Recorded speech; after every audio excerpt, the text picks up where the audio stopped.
Monetized on. All right, cool. What's going on, y'all? We are back again with my boy Brandon, Blakwiretcg. What's going on, my guy? Hey, what's happening, Henry? Thanks for having Yeah, me on again, man. It's bro. always a good time. Thanks for coming on, dude. I'm so stoked to have you. I'm happy to always nerd out with another Japanese card collector, and so again, thank you for coming on. But let's get right into it. What have you been picking up? What have you had your eyes on lately? And then kind of get into, we'll go back and forth at my buys and your buys. For sure. Well, one thing I'd share is I just came back from Japan, so I'm actually in Hawaii right now. I go back and forth just depending on work and stuff like that. So I do international relations. For those who didn't hear my conversation the last time I was on the line, but it's definitely it's been a journey, especially like in this type of environment where things are just so expensive and so hard to pick up. Because I'll say, like, going out there in Japan just 2 weeks ago, the market understands, like, even Japan understands what's going on in the international community, and those prices for the car at the card stores, I mean, across the board, they're starting to get very close to the eBay prices, the actual market prices. So it is very difficult to make those steals that we used to make if you would have talked to me like 3 years ago. I mean, there's absolute steals that were out there in Japan. I think now stores are really starting to update their prices on a week by week basis. And it's really starting to make things a little bit more difficult. But what I'll share is one card for everybody, just to top it off, like just to kick it off, just to give you an idea of what you guys should be looking at. This is something. This is what this is not the card that I picked up recently, but this is the exact same idea as the card that I'm gonna show you, which is so this Greninja EX card. I don't know if you remember, but when this released, nobody cared about this card. Like, it was either, oh, I think it's too busy. There's too much stuff going on. It's too My favorite colorful. card, bro. One of You my know, favorite cards in the era. people really didn't like, I mean, it was like a 50-50 on whether people loved it or hated it. And people got distracted because they were too focused on the next sets that were coming out. You got Terrasso Festival coming out later. You have all these other sets that are basically drowning this set out. The Pikachu set, for example, as well. So people weren't really focused on this Greninja. So that brings me to what card I've been really looking at, which is this Mega Lucario EX card. So what people aren't really seeing, like, if you look at the market right now, I think this card is going for somewhere around like $75, $80, something like that. But this card has no business being $75, $80 in Japan. Matter of fact, if you want to get this locally in Japan, it's not even $75, $80. Honestly, it's more like 50 because of the yen rate and things like that. If you're picking it up local, it's probably 50. But, when you count in the taxes, all the shipping and all that type of stuff, that's where you end up with this card being around 70. But this card is going to have at least the same trend as that Greninja over there. The Greninja I picked up for 5,000 yen.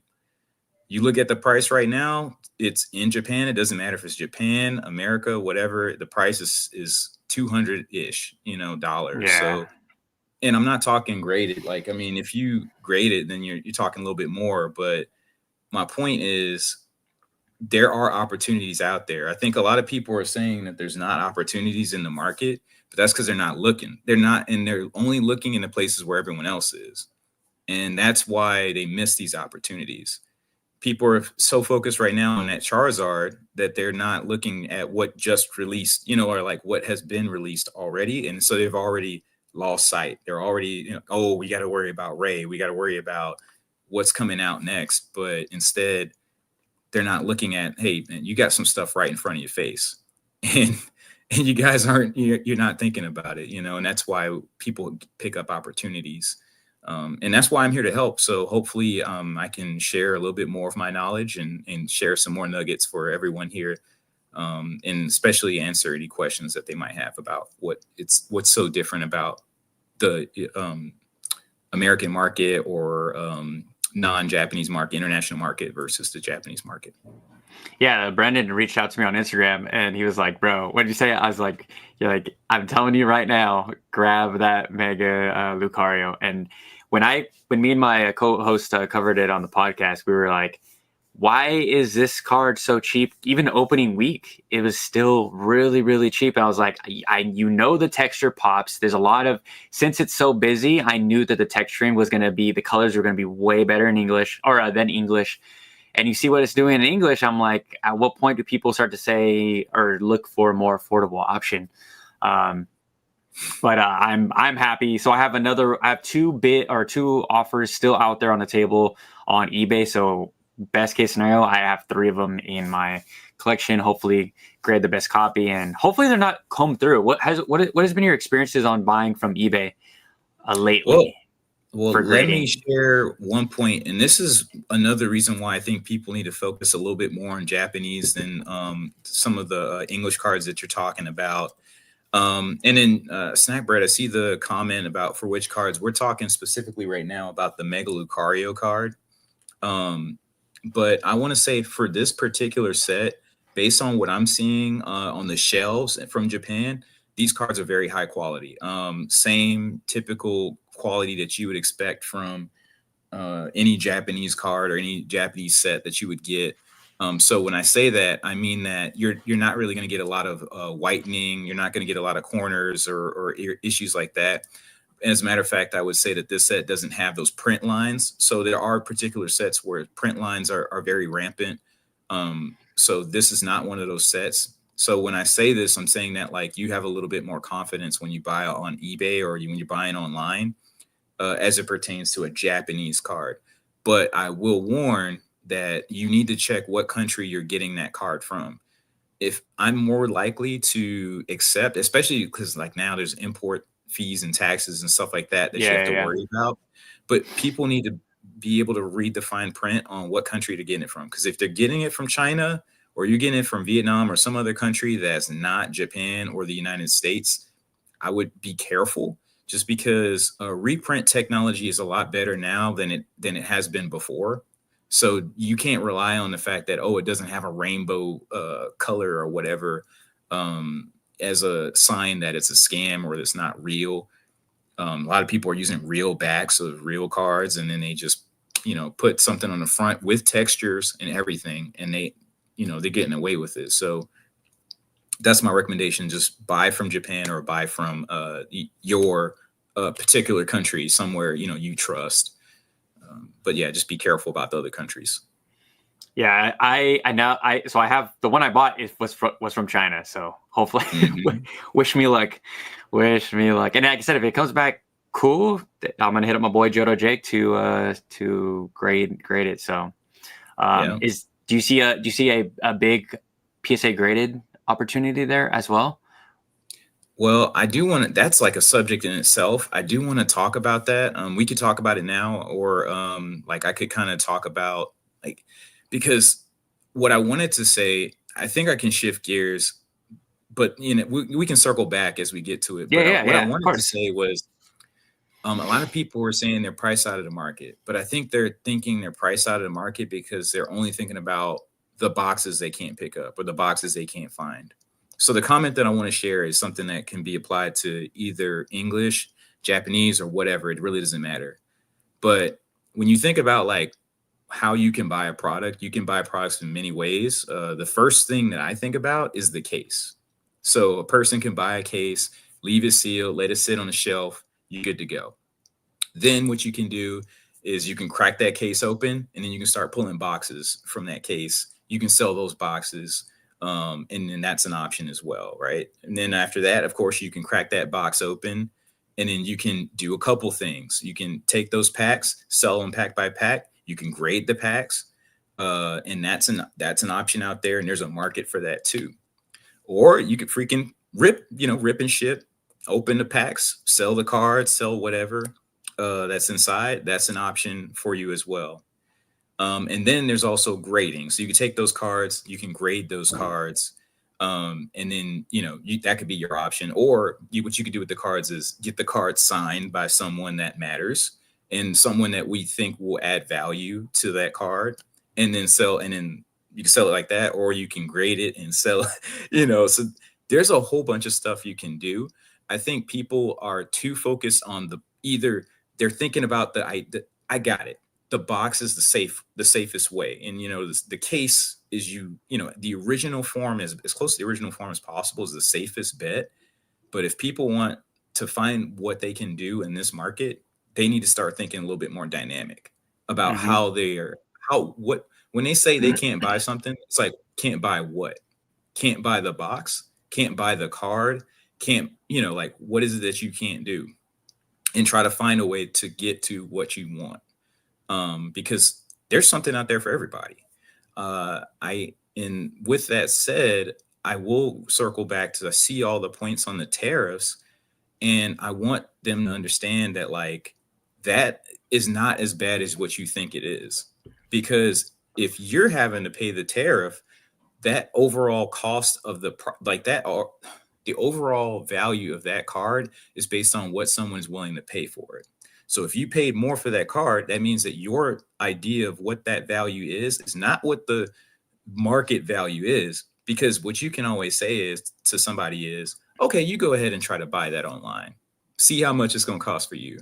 Is it really going to be $70? Maybe not. Maybe it's $100.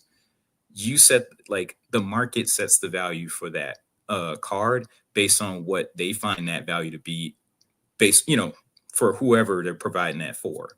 So to me, that just means that the baseline is whatever that baseline was for them, and then they negotiate what that is. And if people are willing to buy it, because either they buy it from you, from the Japanese card at 100, or they're going to have to buy it in English for 250. Yeah. If they want to buy it for 250, have at it, Yeah. And then talking, and then you hit it right on the head when you talked about the grading aspect of it, because I think people are missing a lot of the understanding that it's not what it used to be. It used to be that in Japan, and the idea of there's too many cards in the market, there's too many PSA 10s, so now there's no benefit of grading. That stuff is gone, because the demand is so high now that concept of, well, there's 14,000 or whatever cards of the same thing, there's no value anymore. That just doesn't. And if it did exist, then you would not see the stuff you see with the Van Gogh Pikachu. Like, the felt hat Pikachu, you would not see that card. That card would be $10 max, or, well, not 10 because grading costs. So, okay, we'll say 25, like $25 or something, if people really cared about the card count. So with that being said, it's actually a better opportunity in Japan to have that like card graded. And let's say you pick up 5 copies, 4 copies, get the 10, you're really going to be up. It's not a big deal that you do your $15 or whatever plus grading fees, but it's not where it used to be, where, okay, well, you're only going to add $15 of value to the card. So just think about those things. As I say for everybody, just think about that when they're concerned about grading or what the value is going to be, English versus Japanese. Yeah, especially in Japan, when I went to go visit, there's so many raw cards that are available, and like I said, there's something for everybody. The whole reason why I never got into grading, because I was really into keeping as many raw cards as possible. I kind of had this like weird relationship with grading. I'm like, it's only for a flip, it's only for the markup, but I do understand like preservation. So I'm still trying to dive a little bit more into grading. Speaking of grading, Jodo Jake's in the chat, so I'm sure Jake loves hearing the grading talk. But yeah, should we go straight into today's topic? Should we? Sure. Or let's see if we haven't anybody hasn't asked anything crazy in the chat. Chan just says, not sure why the shipping would go up when it's the recipients that's usually paying for the tariffs. Yeah, why is that? Why does it seem like there's people taxing like big time for shipping? Do you have any thoughts on that? So I want to make sure it wasn't something that I said, because I could have said shipping instead of saying tariff. So just to clarify, yes, there is a difference in like right now how the market's working with that 15% tariff, that the market, like the people that are selling online can choose to have that cost roped into the things that they're selling, or they can just put it on you to figure it out. So they could say, hey, this, just so you know, you're gonna have to pay the import tariffs on that item. Now, regarding the shipping, that's a different story. If people are changing the values of their shipping prices, there's a couple reasons to do that. One is because, and I don't remember the exact dollar figure, but if you're paying, I think it's like $10 or below. If your item's actual value is $10 or below, eBay may have a lower fee for that individual. If it's over $10, then that fee increases. So whatever that line is, people are trying to hit that line or get under that line, and they can factor that money in via shipping. So if they make the Mm, card $20 shipping fees or whatever, then the actual card value is what eBay counts. So they're basically just trying to play the system. And that's where mhm. you see like people with these crazy markups on shipping, but the card value, the total should still be market somehow as you search it. Like if you search lowest cost plus shipping, and then you see people who do like it's basically 50% of the cost of the card is the shipping. That's what they're doing. Yeah. Okay. Glad to be clear that up. Yeah. This morning I was at the gym and had a dude reach out. He was showing me cardmarket.com, the full European. They get like Portuguese, Spanish, and he's like, yeah, the prices are really cheap, but you're gonna just get destroyed on because they're like $2,000 booster boxes, right, for like tag bolt and stuff Yeah. like that. He's like, you're gonna get destroyed in the shipping though. Hmm. That's pretty crazy. Well, and then to add to that note, and this is not the case anymore. Before, there used to be, if you were at $1,000, like if your item's value was below $1,000, then you wouldn't be subject to certain taxes and fees and stuff like that. That Mhm. stuff's gone now. The same thing goes for, I know personally, 2,500 in value or less was the cap for personnel that are shipping via like military services or whatever. And so Mhm. some people try to like, okay, well, if we know we got a $3,000 box, or they try to change the figures of what that value is so that they can optimize the either the fees, taxes, or whatever they're going to be levied on them. Nice. So yeah. Cool, cool. All right, so I know you guys are here for the thumbnail. You guys are here for the big question. Is it time to finally pivot from English to Japanese? If you guys have been watching my videos, you guys know my answer, but we have Brandon here, so we're going to hear his answer. So take it away, my friend. So I mean, chances are, if they're listening to this, then they know the answer too. But I know. I'll give people a benefit of a doubt, and say, let's just say someone's looking at what's going on in the States right now, which is you try to go to a Target, you try to go to a Walmart, you try to go to GameStop or something like that to pick up some cards. You realize that like they they're just absolutely blanked out. Like they're just gone. Like there's no product on the shelf. You can't even find blisters. You can't find, and if anybody's been in this game for a while, nobody was touching blisters. Like nobody was touching like, the little like special tins that came with more like, or the calendars that came with like more side fluff than actual packs.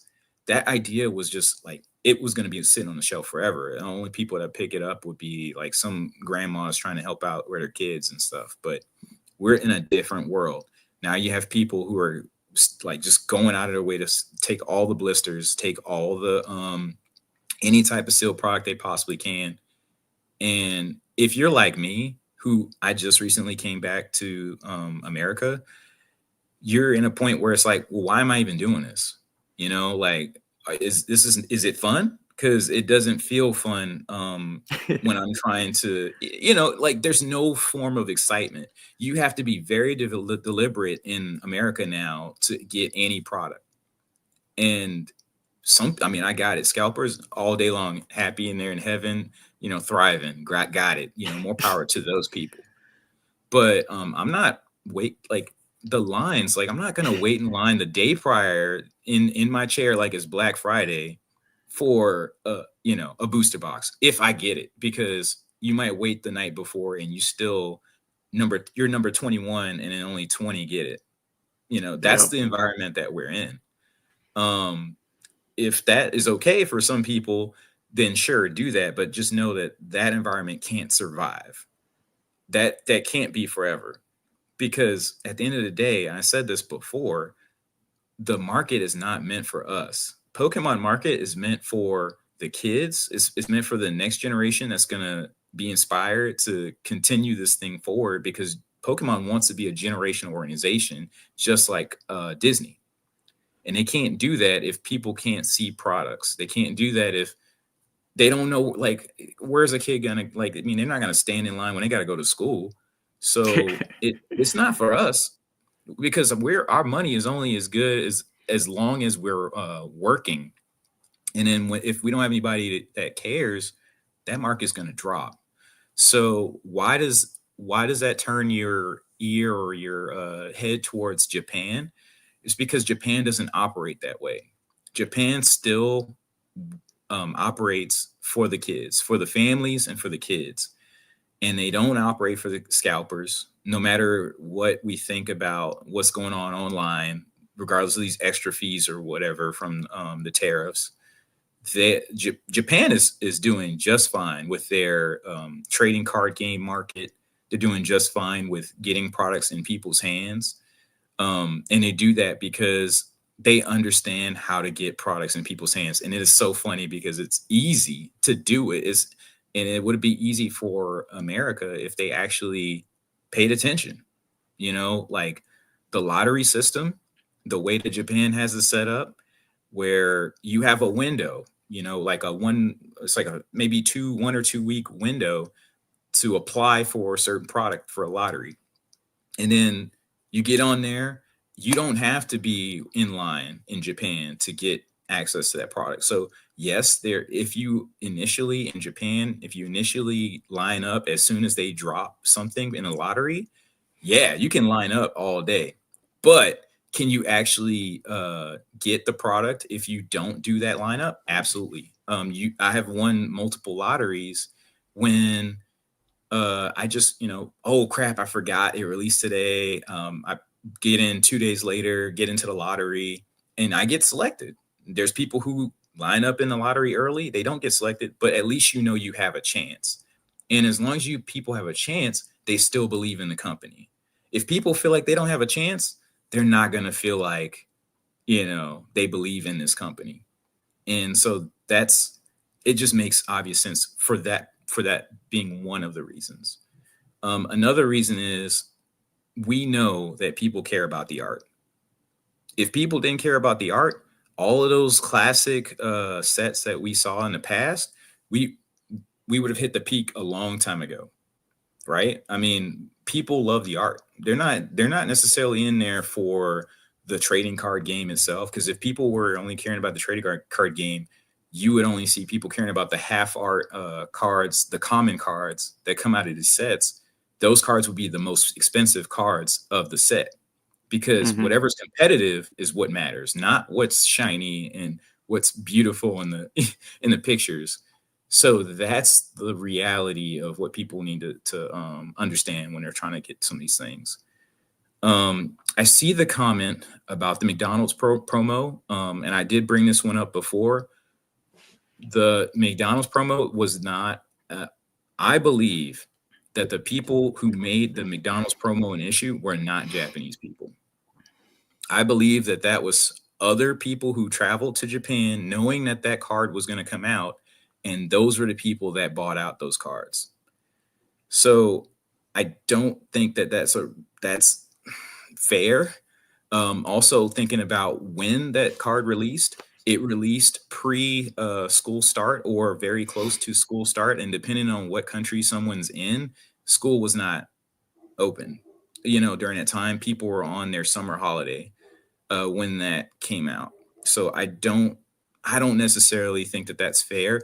Also, I don't think that that's a great pickup, and I think whoever decided that that was a good idea, they're wasting their time. And I say this because there are so many other better cards out there that people could look for. And I'm not saying that because it's not shiny. I'm saying that because there is a McDonald's promo Japanese card that came out. I guess it's e-reader and it was hollow. Yeah, but I will say that that card is a much better pickup than that McDonald's promo that came out just now. And also, I will share that the 25th anniversary Pikachu in English is a much better pickup. Hollow is much better pickup than that McDonald's promo that just came out. We're coming up on the 30-year anniversary. The McDonald's promo that came out in English for the 25th has a common error of having what's it called, hollow bleed. So if you want to know like what I'd be looking at right now in English, I'd be looking at the hollow bleed error Pikachu's 25th anniversary set from McDonald's. Those cards are absolutely beautiful. Okay. So you want to find something rare, you want to find something that looks really cool, you want a Pikachu, you want a McDonald's promo, go get that. I would not waste my time on this hamburger Pikachu, whatever. Like it's just another comp card. I just think people want the spotlighted card. I don't think people want to do their own like deep diving or hear what you're saying. You know, they want what everybody else wants. How can I make a quick flip on this? That's why the card is okay. You know, it's cool. Like I want it in my collection, but now I have this like weird taste in my mouth because of the whole situation. But I understand people are like, why do people want this card? I understand why they want it because it's in our faces. It's the quick flip. It was the same thing with the Van Gogh Pikachu, right? We saw the craziness, right. And once it's like the videos feed into the price, people see a bunch of opportunity. They see the mayhem, and they're like, how can I get in on capitalizing on this absolute mayhem? But but like you said, dude, there's so many amazing cars, but that are I don't want to say, I want to say the S word, but scalpable, flippable. But people don't want to. They want to see the ultra modern, because it's easy. It's an easy way to, 2, 3, 5 extra money if you can, somebody, you can grab a few. And I saw that one coming from a mile away. I think we all did. Yeah.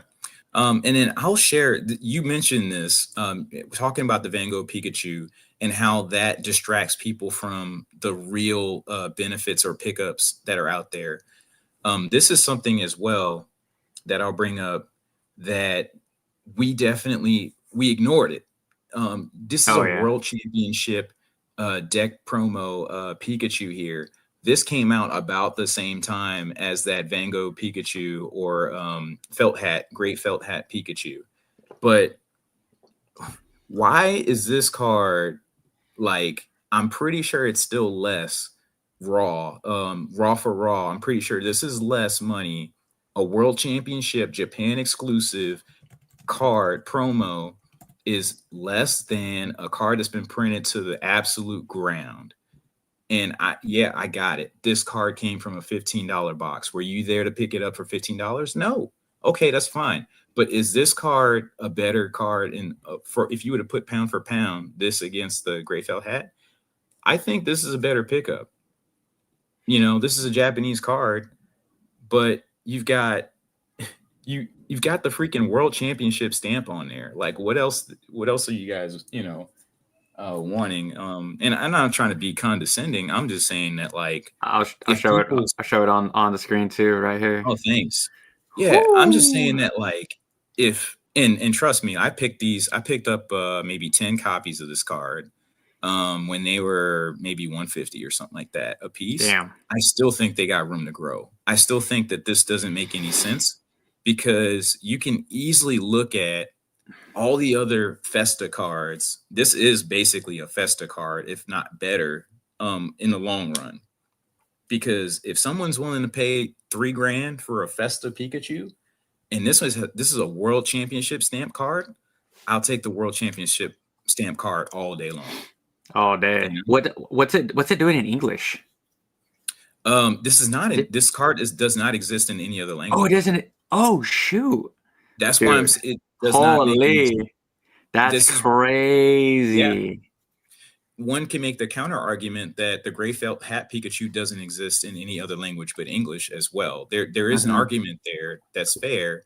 But what I'm trying to share to my audience is, if you're looking at Japanese, you start to see a lot more of what's out there, and then you don't lose opportunities. You're not sitting there saying, I'm priced. Your one Destined Rivals box. Yeah, sure. You might be able to grab that. Or, if you had a choice, you can grab the Destined Rivals box. You know that it'll go up safely at some point. Yes, long term, you know you're going there. But you could still pick up the that Pikachu that I just showed, and the limited print. So just so you know, like, because I was there, not at the championship itself, but that the location that card was printed at, or like that box that it comes in, is very limited, relatively, because it was gone maybe in 2 days, like 2-3 days, I think, max. And then that product was not available for anybody's hands. Feel free to look. I have not looked up how many PSA 10s there are in the world for that card, but I can tell you that Van Gogh Pikachu's number is going to keep going up. And I can tell you at some point, the number for this Pikachu that I just showed is going to stop. Why did I think it was in English? Is there a similar card that has all three of them? A promo? I swear it was like a battle deck. You're probably thinking of this one that came out in English for the Pokemon Center stamp one. No, not that one. It was with Miraidon Cryogon. I swore there's a Pikachu with Miraidon Cryogon together, but I could completely be wrong. It could be that card. But I swore it was really cheap. If you do know, let me know so that I can find it. I will, because I have to find it. I swear it's in a. I see the box. I see it's a yellow box. It's a battle deck. It's a battle deck card. I mean, but the battle deck promo is a Japanese World Championship. Okay. Box. Okay. Yeah. So it's only from the World Championship if it's got that stamp, and the World Championship at that time was in Yokohama, Japan. Okay. So, I mean, unless it's a non-stamped, which I watch the market for these types of cards as you know, because like you see, I have all of them, pretty much. But yeah, and another thing is, like, what you start to realize when you start looking at Japanese is just there's a lot of cards that just do not exist in English. And I'll bring up another one because people are so focused on Destined Rivals. I'll give what I consider to be my Destined Rivals cards if I had to choose, right? So what you see here, this is Ash's Pikachu, and it's actually called, in Japanese, it's actually called Ash's Pikachu. It's not called Red's Pikachu. This is called Ash's Pikachu, and there's only about 4 or 5 cards that are actually called Ash's Pikachu, or like have Ash himself in the card. Ash is not, he's not on TV anymore. But for those who remember Ash, this is a card that will always bring memories to their eyes. Mm-hmm. And also for those who are selling cards, this is something that'll turn people's eyes because they're like, I've never seen that before. And that's because it's only in Japanese. It is from a deck. This is another deck box promo card, but that doesn't end this. It also came, if you get the other deck box, it came with Team Rocket's Mimikyu. That's crazy. And everyone's complaining like, oh, we don't have any. Like, everyone's freaking out because they see that Jesse and James card that people want to buy that looks flat. It's honestly not that exciting. It's not exciting. Mm-hmm. But this card, however, is a Japan exclusive card, Team Rocket's Mimikyu here. And honestly, like, it's very rare to see this in a PSA 10. just because, Damn. most of the time this card comes out scratched up or something like that. Mm-hmm. But there are Team Rocket cards out there, and there's more cards than people think. And that's why, like, if you focus on Japan, you would know more about what cards are out there versus trying to figure out what's going on in this market with the English stuff, and then trying to match it to Japan, and that just brings people behind. Yeah, no, I agree. So Josh in the chat says, great work bringing the truth to light. These weirdos are blinded by $10 profit. So many underrated cards. They can have the ultra modern, vintage, early, mid era is mad overlooked. I agree. I don't know if you saw this. I picked up this Typhlosion. It's in Portuguese. Very, great. very beautiful. You know how I feel about just other language Pokemon cards. So I was like, it's damaged like a little bit. It's not that bad for $20. I was so stoked, but it's there. Mm-hmm. You're right, Josh. There's so many amazing cards that are just sitting there. Nobody looks at them. Nobody even wants to look at them. Then of course, since you brought up that Greninja, I got it right here in Korean. Yeah, bro. Look at the Korean texture is insane. Dude, I might be the only person on YouTube that likes Korean cards or showcases. Showcases Korean Pokemon cards. Funny. I haven't opened my Korean Terror box that I picked up from Korea a couple weeks ago, so I'm gonna have to crack that one open just to check them out. May I ask how much you paid for that? Is it in the 20s? I know that I paid over market for it. I didn't care. Oh, okay. I got it just to see, like what a Korean box looks like, and just to explore the cards and stuff like that. But like I just haven't opened it yet. Is it in the Japanese style, or is it the big box? It's Japanese style. It's Japanese style. Oh, they look the exact same size, the exact same shape. Yeah, because the Korean boxes are pretty big. Yeah, I mean, I think it depends on the set, because when I was out there looking, some sets are smaller boxes and some are bigger boxes, and that's honestly not different than Japan. So the smaller boxes are special sets.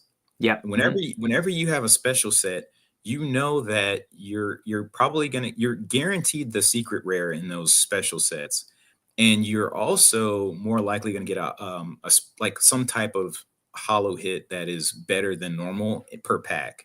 But the normal pool, when people say pool, it's still normally an average of 1 in 4 packs, which is why there's a lot of limitations to people buying packs up to 4 in the Japan market.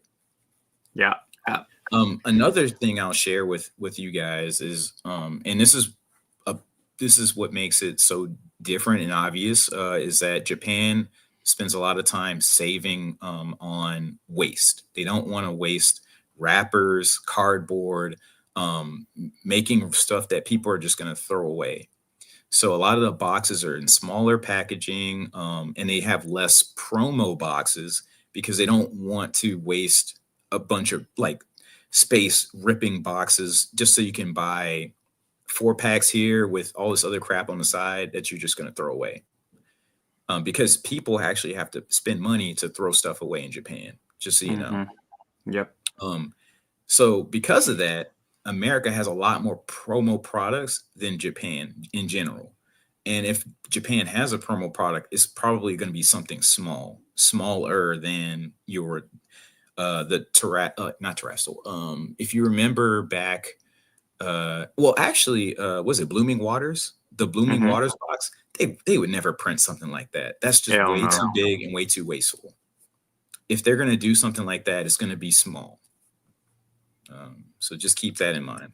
Yeah, when you look at these, is there an echo? Am I hearing an echo? Okay, it's gone. Yeah, America would literally, or Japan would literally never have a disaster like Blooming Waters. Like that box is such an American box. There's so much room of nothing, and people are just going to break that down. And I don't know if you watch Mason from Cardinal Gaming. He was just talking about the same thing. He's like, us card store owners, we just get these big boxes, we just break them down. It's just so much garbage that we're just throwing like I don't understand. Well, I do understand actually. It's because of the shelf spacing and Targets and big box retailers. But yeah, that would never fly in Japan. And I just watched a short on someone talking about the whole garbage, recycle, all that stuff in Japan, of how it's like you really have to watch what you throw away, watch what you're recycling, bottles, everything. So I thought that's cool. Yeah, and that's again, that's why I think Japanese products are just better than the ones in English. It's crazy how wasteful we are at throwing away all these ET. I mean, you see the rip and ships, bro. They open all these ETBs. It's nasty work, but yeah. I want to make sure that I address a couple of the comments that I missed. I feel bad because I just realized how to see the comments, like because they just live scroll. Like, so I've only been seeing it live scroll, and while I'm talking, the things just roll up, and I'm like, oh man, I forgot to. Oh no, you're good. But yeah, let me just do a quick scan on this. eBay, people selling stuff like Australia or Japan or some, and they're charging $50 shipping. Okay. Yeah, I think we touched on that one. Yeah, we did.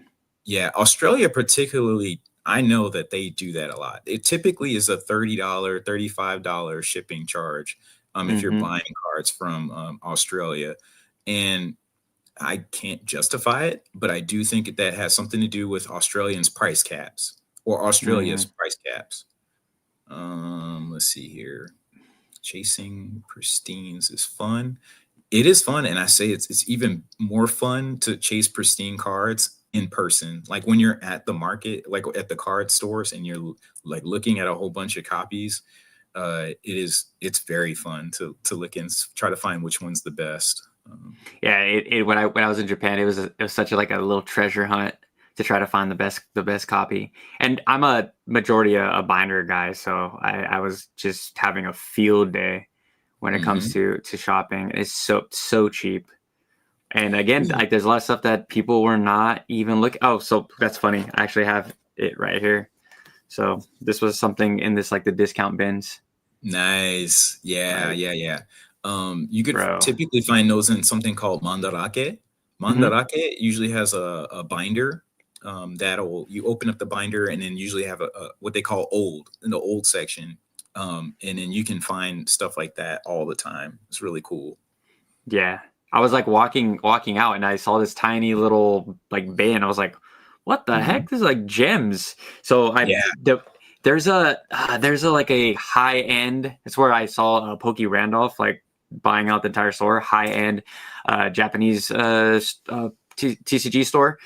I mean, they had base set packs, pristine, boxes, high end. So everything you get, they have black gloves, suits. It was crazy. It was in Tokyo. But I picked up the Venusaur version. Ivysaur, yeah, sorry. Ivysaur, and the way he got it out, he like laid it flat, had white gloves on. It was such a cool experience. But yeah, they were low key taxing on. I was like, where am I? This is crazy. I was like, this is how all the Japanese. I was the first one. We went out to eat, and we're walking back. We were exhausted, and I see that was the first card show I saw. Our card shop, bro. My eyes lit up. I ran inside, and I was like, what is going on here? Is this a boutique? Is this like what is? It was crazy. Well, when you think about it, the prices of some of these cards. I mean, you're basically picking up diamond quality stuff. So yeah, exactly. Break out them gloves when you're showing me a card, please. Yeah. So I have a quick question before I forget, since I have you here. When do you think the prices of said sealed product are going to come down just a little bit? Do you think it's more a printing problem, a scalping problem, everything in between? I know it's a loaded question, but that's literally the question I get in my DMs weekly. And I think you're talking about English, right? Yeah. Oh, well, the Japanese booster boxes sent over here like TCG player pricing, because remember that's majority how people get Japanese product is from TCG player and or eBay. So they've been asking me, like I said, literally weekly, when are the prices going to come a little bit more down, because I do the, you do the Japanese market watch on Tuesdays, and everything just seems to or $100. It's just floating. Yeah. So I'm trying to answer this question without like seeming like I don't mean any offense to the team out there, or like the folks out there that want to get what they're used to. Mm-hmm. But I think that's gone. I think what people are asking for is not realistic anymore. And the reason why it's not realistic is because the secret's out there now. There is a PSA in Japan. There is international folks that know it's only $100 to fly into Japan, and it's $1,000 something to fly into the United States to buy products, to buy cards. Mm-hmm. Like if you think about it, Korea is only a 1.5 hour, 2 hour flight, depending on where you are in Japan. China's the same way. It's very cheap to fly back and forth between those two locations. And when you're talking about that's the price difference of a card, people are going to fly in to buy what they want, and then they're going to sell it, and then they're going to make up that money for the entire flight, and their entire vacation is made up by that one flight. On the other hand, I know it sucks, but sitting in America, it's a roughly 14-hour flight from the stateside, depending on where you're coming from, to get to Japan. It sucks. So it is not easy to do what other people are doing. And so, yes, you see more people, like the prices have gone up, but the prices have gone up because, hold on one sec. I got just one of my kids or something. Nah, you're good. I'll take some questions while we wait. Chronic Indoor says, I hope the Korean market doesn't change. I'm holding on to hope that the Korean market stays exactly where it's at. I understand. It's been my secret for quite some time. A lot of people do not want to even look at the Korean market, but yeah, Brendan just got back from Korea. We'll talk about the Korean market a little bit later, but yeah. Sorry. So can you guys hear me? Yeah. So we were talking about why the prices won't change. Mm-hmm. So I think it's honestly, if people look at it this way, it won't matter. If you're thinking about like, oh no, the standard box price of a Japanese booster box has now gone from whatever if you're used to 55, you're like, oh no, it's not 55 anymore. It's 85, or it's not 85 anymore. It's 100, depending on which box you're talking about. Let me ask you a question. Are you willing to accept the fact that the top cards are not $50 anymore? Mm-hmm. Like, because last time I checked, that golden card that comes for like Mega Brave or whatever is over $300. That was not the case in the past. So you would have normally paid $60, $80 for the top card from that box. So does it matter that the box is more expensive when the top card is more than it's ever been?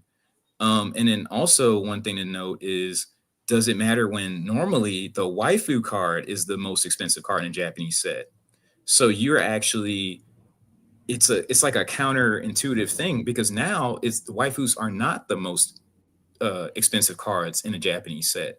Because if the waifu cards were the most expensive cards, then it would deter Americans specifically from buying a Japanese set, because they know that it's getting like they don't want, people don't want those waifus more than they want those other cards.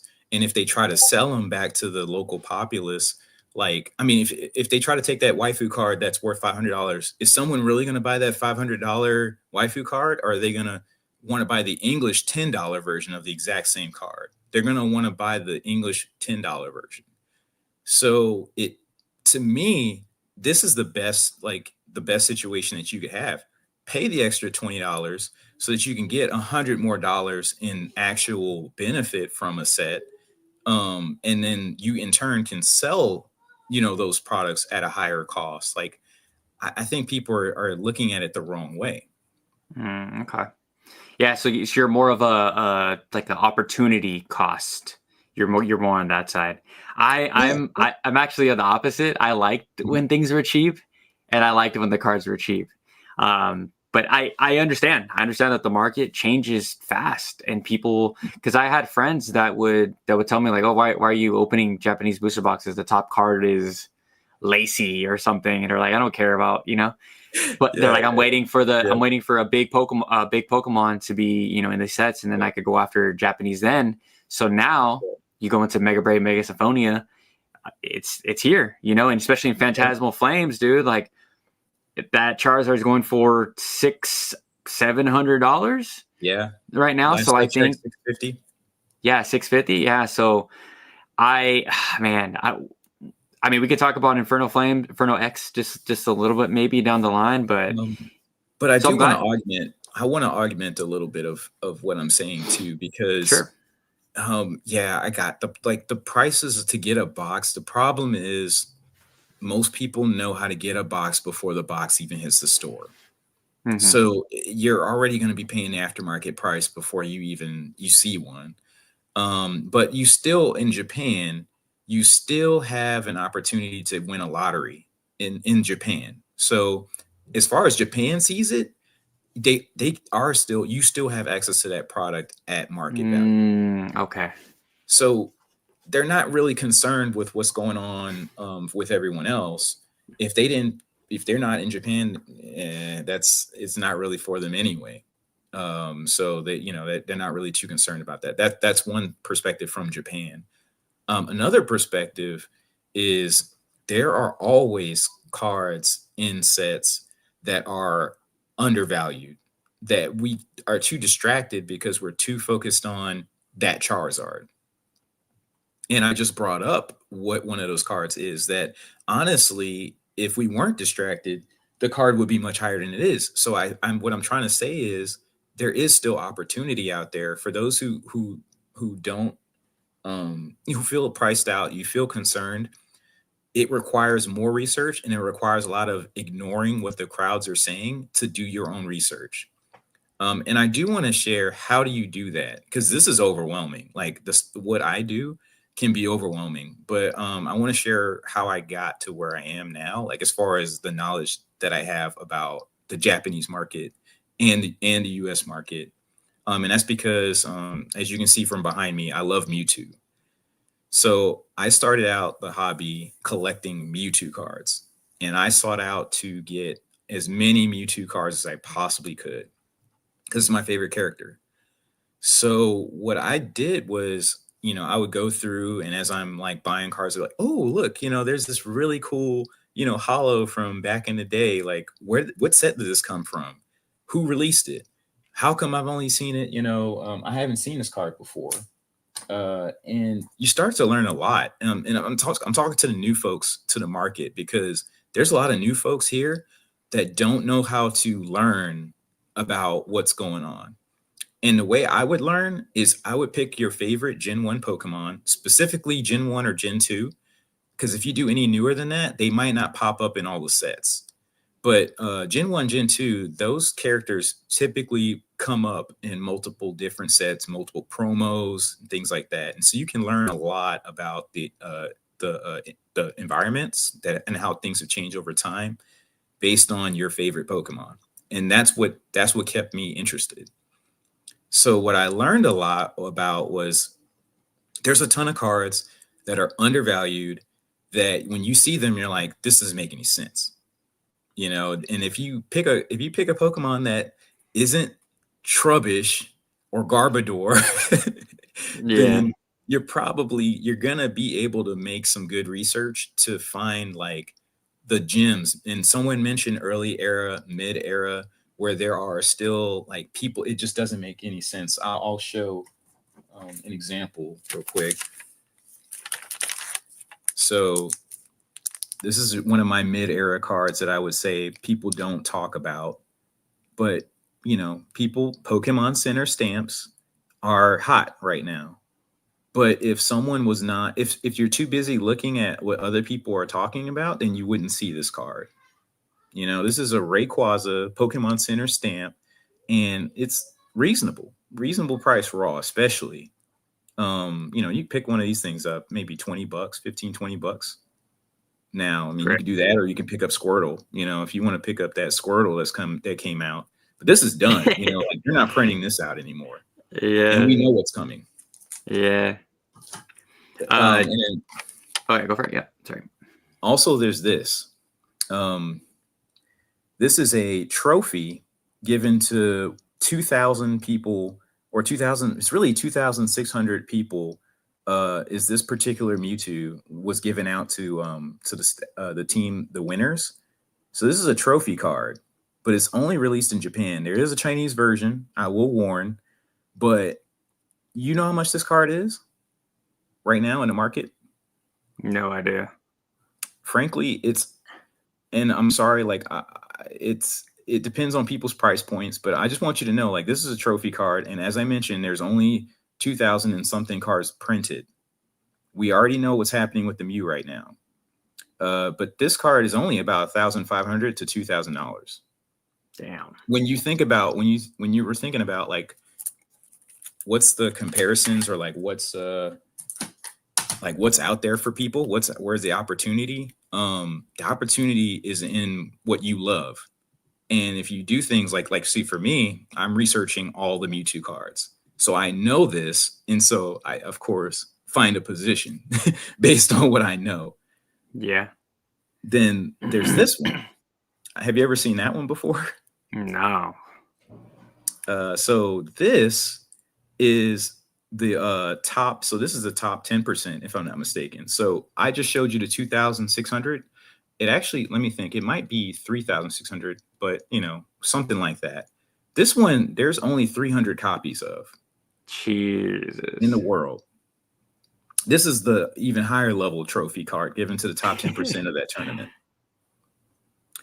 Most people, and you probably can't even find it on eBay because it's either not listed, or if it is listed, it's probably listed at $250,000 or something like that. Yeah. Because I mean, that's what you got to pay. There's none listed on eBay. How bad do you want this card? But so that is a Mewtwo GX HR promo. And yeah, I mean, I picked that up when no one cared, So it was definitely not that at that value back then. But I'm showing you this, and I'm showing the folks there that are discouraged because they think that there's no opportunity because the prices of boxes have gone too high. That they feel like there's nothing left. Really, there is. You just got to look at the cards. You got to look at what you value. So somebody might value Growlithe. And if they were smart enough to pick up that Detective Pikachu promo Growlithe at $5. Mine's right there. I got it right. Yes. Right there. That sucker is taking off. Last I saw was like $56 or something. If you had an extra Starbucks, money worth for Starbucks or whatever, you're good to go. And that's pretty modern. And I would say that there's going to be more cards that are going to be just like that. For sure. That's what 100%. I 100%. recommend people do. I recommend people look at what cards are coming out and focus on things that people aren't. Yeah. And they're going to find it. Yeah. I totally agree, bro. I've been so keen to the promos. So shout out to Ern's Collectibles on YouTube. He put me onto the EV. So I'm buying these. The stamp Pokemon Day promo came in a 3-pack blister. I need the blister. I'm a blister collector. I told you I'm actually gonna go pick up some Distant Rivals blisters right now. Big blister guy. But the promos, man, the promos. This is the thing. I don't like promos with stamps and stuff, but just because I don't like it doesn't mean that other people won't like it. It doesn't mean that those cards, I can't grow my collection, because you know how this hobby works. Things can get silly real quick, and you could literally be sitting on a gold mine and supply someone's collection. But I want to take Jodo Jake's question really quick. He said, I just find it very hard to believe that the new floor here is based on 1 year of data. Demand is fluid and fluid and non-English product will the first to respond to a slower market. I'm Be the playing. first, yeah. Be the first to respond to a slower market. You're going to Yeah, take that? yeah. So I disagree. I think Japanese is it's strong, and I believe. Like I had I don't know if you watched the live with me and JTR06. He was saying that everything is correlate. The English market determines where all the other Asian markets, kind of set their pricing. I agree to an extent, but just like you said, like I'm glad that you said this earlier. Japan doesn't care about what we get our boxes for. They don't care. So I think they're fine. I think that if this is what the new floor is, this is what the new floor is, because Japan sets that. And I understand it's all new, 1 year data, sure, and everything's popping right now. We're in a Pokemon bull market, but I think this is I agree with you 100%. I think this is the new norm. I think the cards are just so much more expensive, so much more valuable. They're picking better Pokemon to have these chases. We see these new gold rarities, how hard they are to pull, and the box prices reflect that, and that's just what it is. Like I can't say if let's just say Phantasmal Flames is printed into the absolute ground, we're going to see Japan just follow. I don't really see that, but could happen in other in other languages. Sure, Korean could follow that. Korean, I was buying Korean booster boxes for $20, $18, Sword and Shield. I could still go to my Korean plug right now at the website and get most Sword and Shield for about $25. So it's available. Any thoughts on what Jake is saying? Well, I'll just share an opportunity. Sorry I didn't give you this earlier, but your opportunity for everyone out there is to buy it in yen, and you find a way to buy it in yen. That's the Japanese dollar or Japanese currency. The way you can do that is you're really wanting to look at Mercari.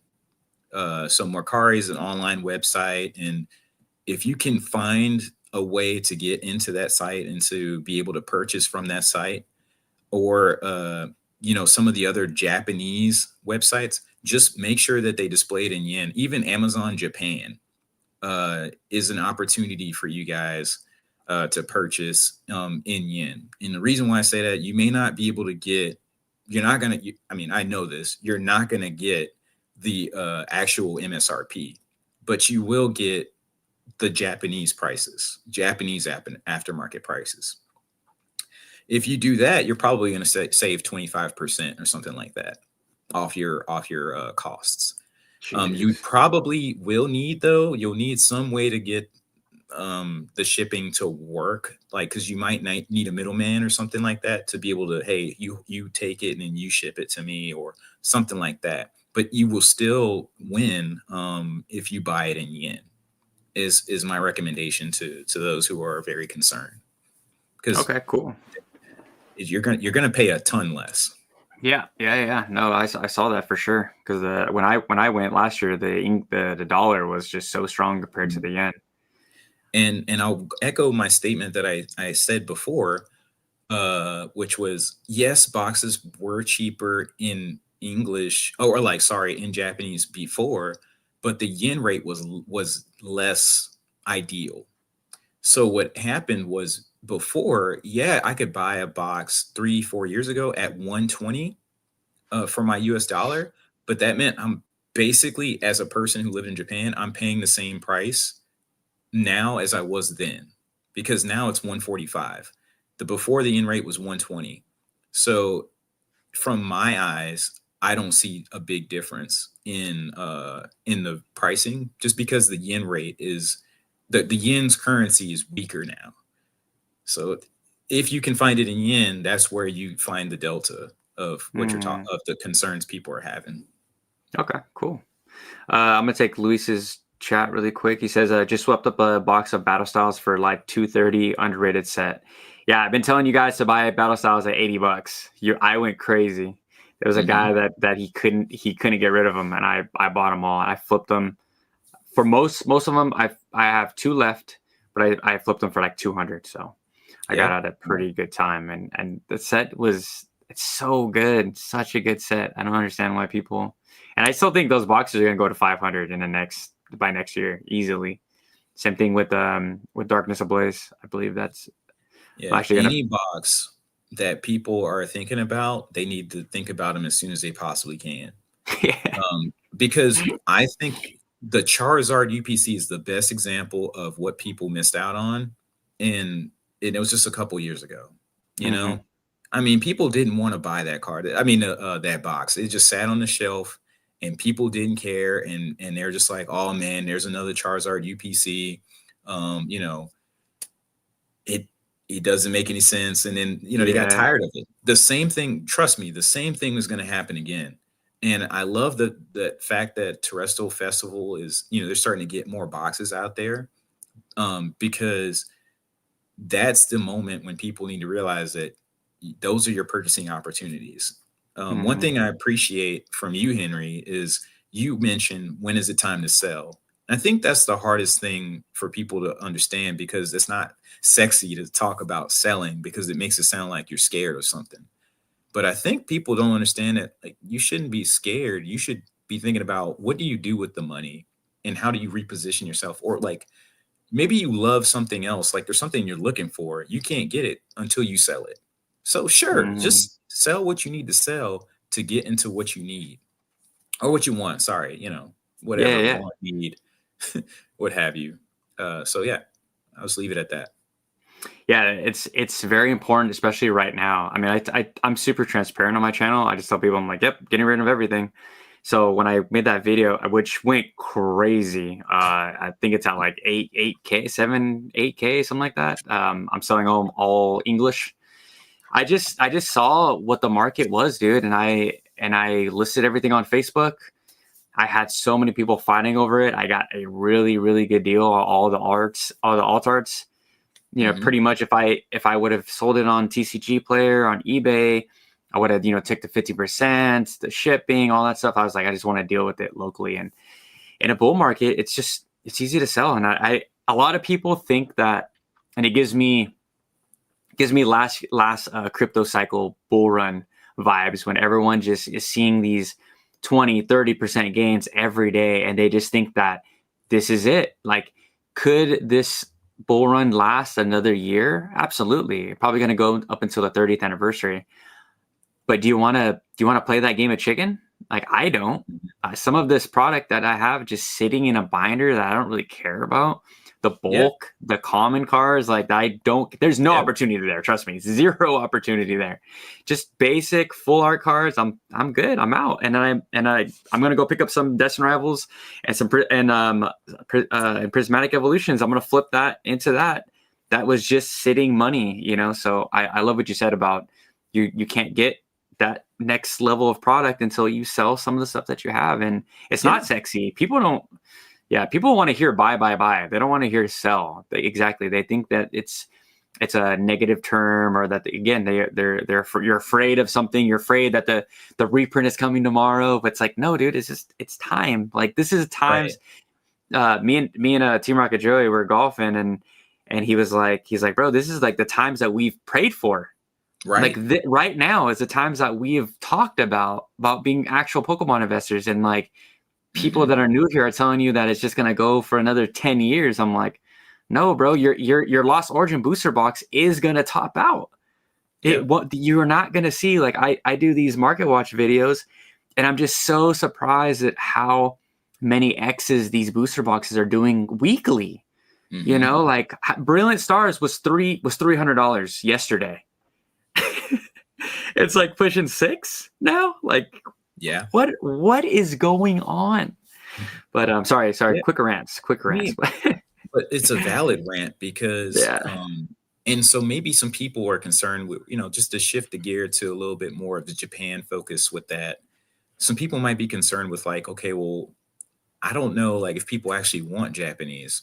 And I think the more people can't get access to English, the more they're gonna want Japanese, which means you're not gonna lose an opportunity to move this product, as long as there's as much heat there as there is in the English market, because you're not gonna be able to find it. No, so, and if you are nowadays, and because I've gone to a couple card shows just to see what it was like, and it is, people are a lot more willing or a lot more stingy with their negotiations, as in Oh, like bro. they're not going to be like, oh, they're not going to accept 75%. You're not going to be able to negotiate them down 75% of market. Nah. You're not going to be able to argue, well, what about the eBay fees, or what about the PayPal, what? Nope. You can't do that anymore. So then someone can say, well, screw it, go get the Japanese version. And then Yep. that's where your opportunity lies. Yep, exactly.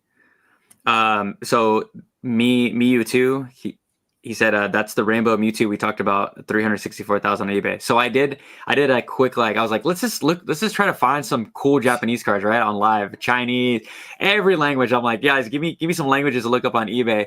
And my boy right here, he told me, he's like, look up this Mewtwo, and yeah, it was 300. I was like, what? The chat went crazy. I was like, what Yep. the hell? Never even seen that card before. So that's crazy. Yep. Crazy, it came full circle.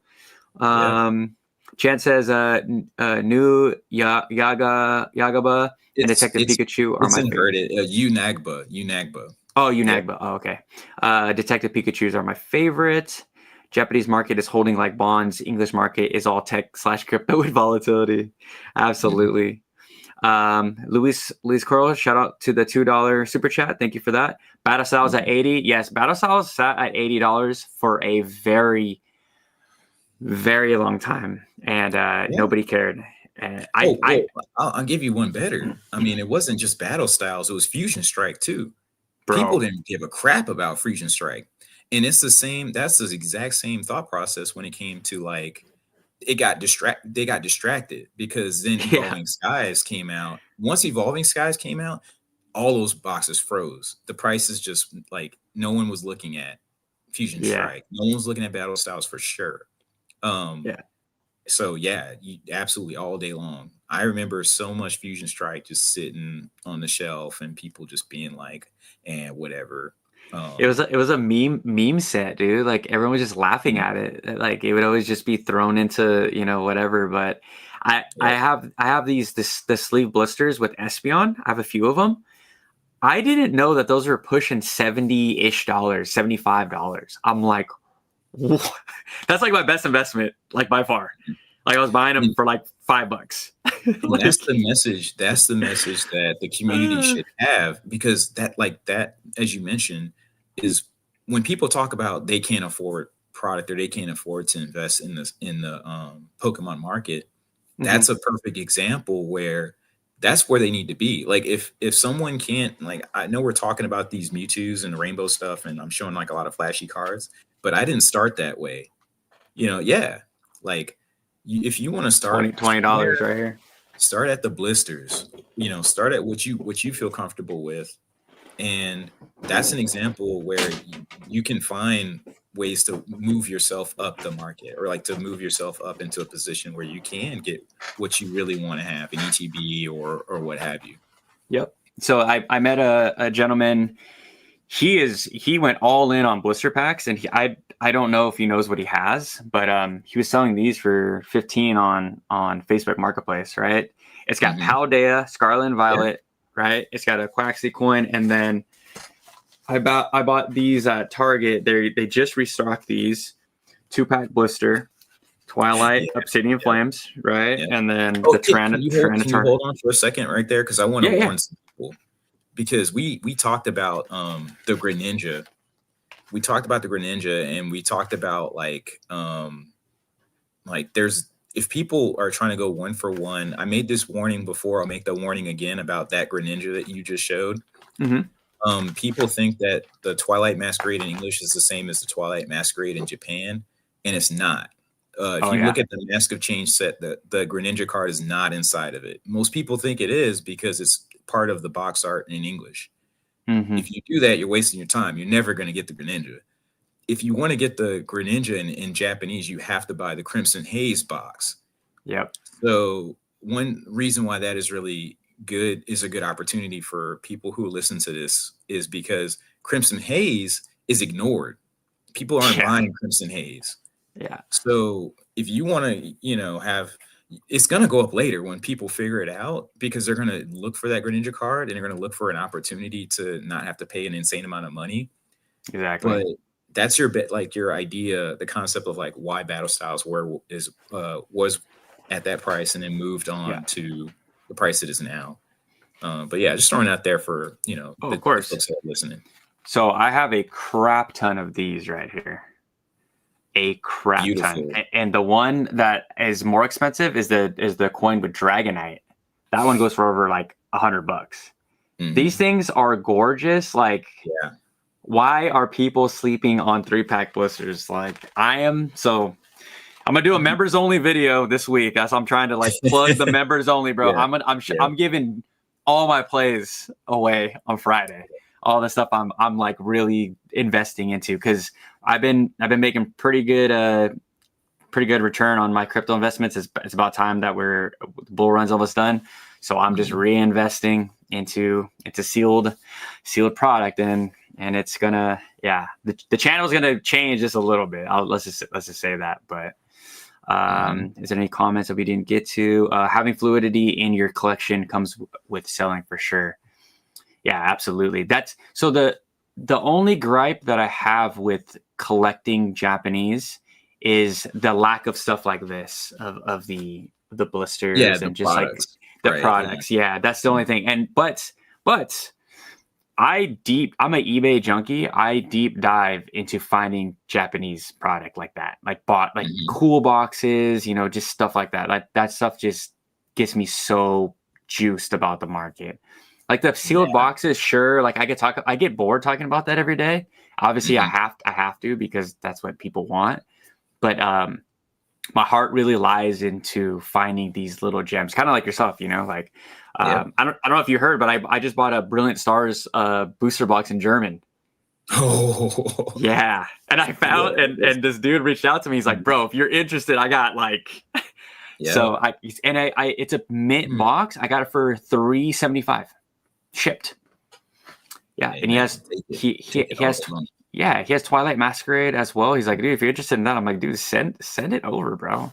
So it comes on Friday. I'm so juiced. But yeah, I know this is a Japanese. Sorry. I know it's not a German.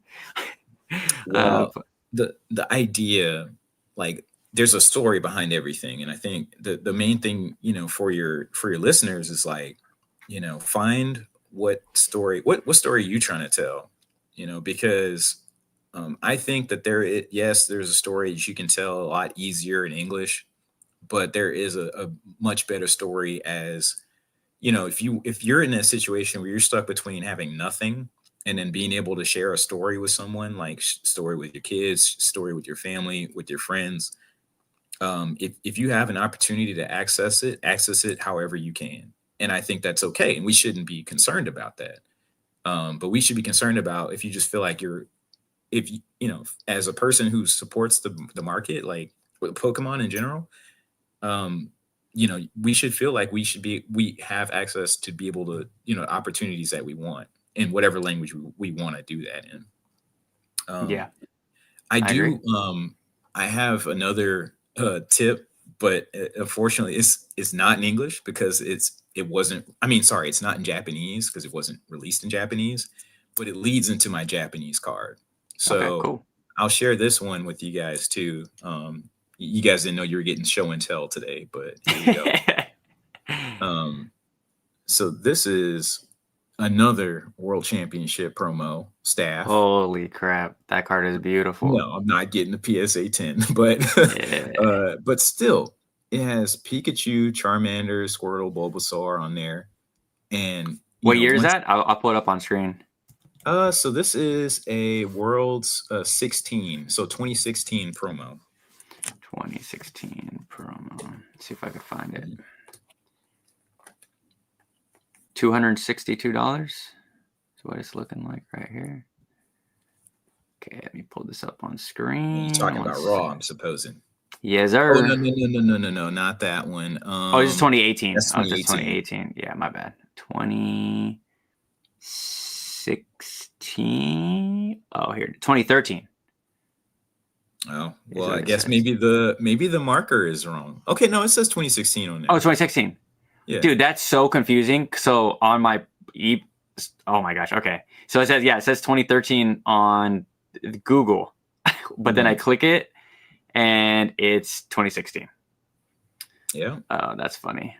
But yeah, it's let me show you guys beautiful so you guys don't think I'm crazy. Right here, 2013. And then caution the file. It looks like TCG Player just doesn't show it properly because that is a non World Championships stamp, and I think that's why it's showing 2013. Maybe the normal version released in 2013, whereas the actual championships, World Championships 2016 stamp card is in 2016. Maybe that's what it is. Oh, okay. Dude, I've never seen this card. Holy. Yeah. And this card is amazing. This is an amazing card. Yeah, dude. It goes back to my point, man. People don't find cards because they're not not looking on their own based on what they're seeing. So like, is that a crab? Is that Krabby on there? It is a Krabby and a Psyduck. There's a Psyduck on there as well. And an Altaria. And an Altaria on there. What the heck? Yep. And nobody knows this. And nobody knows this exists. You know. Right. So my gosh, dude. If the display of the pricing and everything, what they should show you is that it has the World Championship stamp on it. But the question people should ask themselves is like, do you want? And I can't even say Destin's Rivals. It would have to be like, do you want a booster box of maybe Journey Together, or would you rather have a pickup of a World Championship, Pikachu with all these characters on it? That's a choice someone has to make. Yeah, the box is safer and people know about the box, but if you want to have a conversation, a good conversation, I think that's a really great pickup. Oh, I got a good one right here too for you, Brennan, since I have you. Dude, check out this. There's a world staff right here. The one that I have right here is staff. Oh, the one you have is staff. Okay, cool. Yeah. Holy, bro, 600 raw. Oh my gosh! If you scroll up, there's a CGC 7.5 for about 500. But yeah, bro, that's top 30. Yeah, that's a Destin Rivals booster box right there. But I would pick the card up, 7.5. I'll take it for that. That's a story right there. You know what I'm saying? Oh, 100%. If someone sees that in a card show, even if someone told you, well, that's worth $450, they're not going to find that at another table. They're not going to be able to negotiate with anybody but you on that price. That's the stuff that I find to be most engaging. That's just me personally. This is what I would be buying right here. Yeah. 2016 plush, bro. 150. Everything is scalpable. I'm glad that we're talking about just random. So this right here I picked up at the card show. This is one of the sickest cards I've ever seen in my entire life. You are reading my mind. You're reading my mind, man. You're reading look at this. Oh yeah. I got Elm graded. Oh yeah. So good, bro. So good. Yep. So what I was going to share is that these 3 cards never released in English. I had Jordan on and he was preaching those cards. Yep. That's my next big purchase. It's coming. So yeah, there's opportunities out there, and these cards aren't really that expensive. Yeah. Relatively. No, they're not. Not for what you have. I mean, you think about the original set and what characters are this is in English. You can get that one in English, but you can't get the one with the Pokemon on it. The Pokemon, yeah. Yeah. And people have no idea that exists. Man, I'm like my Friday video. I'm kind of like I got to make sure I buy all the cards that I talk about because if I that's what when you shot me that DM, bro. I bought that card so fast. I was like, okay, Brandon's seeing an opportunity here, and I don't want this to turn into another Bubble Mew situation. I freaking shot myself in the foot so bad with that card, and I thought I just had time. But let's talk about this Bubble Mew situation. Let's do it. 25th anniversary Japanese Mew, the one that comes from the set. What most people don't know is that in Japanese, you don't actually get the rest of, like, in the 25th anniversary set in English, you can pull the Charizard 25th anniversary. In Mhm. Japanese, they do not come in that box. The only real, like, unique secret rare you can get is the blue Mew card. Mhm. But the rest of the set is not the same as English. So if you look at, like, the art, like, I like the way that the 25th anniversary Japanese Mew looks. It's absolutely gorgeous. It is the what do you call it? The shiny version. And it's an anniversary card. I strongly recommend looking at that one.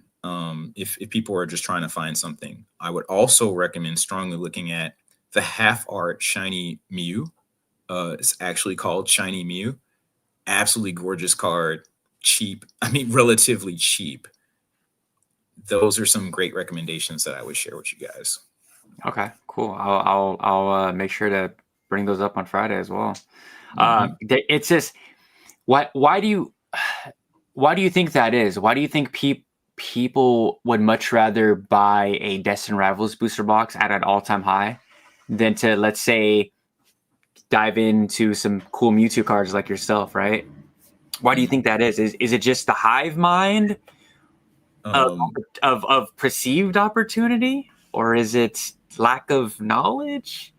I will share this. There's not a lot of people. I'm seeing a flooding of people who have only been in the market for a year and a half. So they only know what they've seen. They only know that, since like people who came in 151 and onward. If Mhm. people have come in 151 and onward, all they can think about is the box. They can't think about they don't understand the sine waves that go on. They don't understand what the normal slow, steady climb is supposed to be like for these boxes. And so they just think, oh, well, it's time. Like, we just got to get all the boxes. That's it. That's it. We don't actually need to know what's inside the dang boxes. And I think that's the problem that we see now, is people aren't, like, really looking and tearing apart, like, what isn't really inside the boxes. Yeah, you get ripper and shippers, but the particular art, like, understanding what's the actual hit rate, understanding what's the actual print quality rate, what's the gym mint rate, how many cards are actually being, you know, um, not certified, um, put into a, what do you call Slap, it? yeah. Uh-huh. PSA slab. So I think that's a lot of what's going on. People just they want to see the number, the money. That's it. Oh yeah, true. So if you only care about the number, you don't care what's inside the box.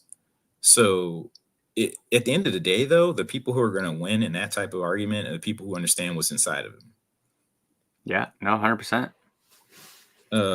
But also, I will say that people aren't as ignorant as before to opportunities with boxes, because they know that, the boxes go up based on what they're seeing and what they see every day. But I would say, Destin Rivals is, if someone was looking at the Japanese market and trying to find themselves thinking, should I buy the English version of that? One thing you have to note is, if you buy that, the Glory of Team Rocket box in Japanese, you are specifically buying it for that Mewtwo. You're not buying that box for the Ho-Oh. You're not buying it for some of the other secret rares that came out, because they're in different boxes. You'd have to buy the Heat Wave Arena or something like that. Hot Wind Arena, something like that. Yeah, so yeah, depending on how you Translate. translate it, Yep.